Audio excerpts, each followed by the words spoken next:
低买高卖是每个进入市场的人的愿望，动态平衡持仓就是解决这个问题的。举个例子，就是保持现金和股票始终是50%比50%，当价格下跌的时候就买入一些，当价格上涨的时候就卖出一些。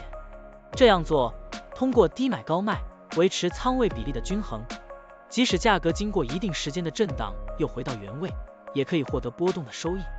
现在我们就设定一些参数，让 Stocktunny AI 帮我们生成程序，对 Adobe ADBE 进行回测计算。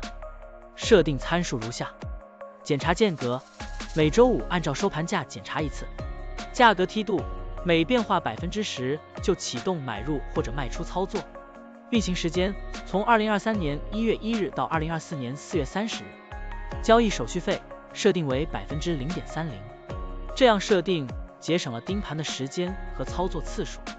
好了，按照上面的设定，程序运行的结果是累计交易10次，期末持仓价值121342.02元，盈利21.34%。相比持仓不动，多盈利负19.07%。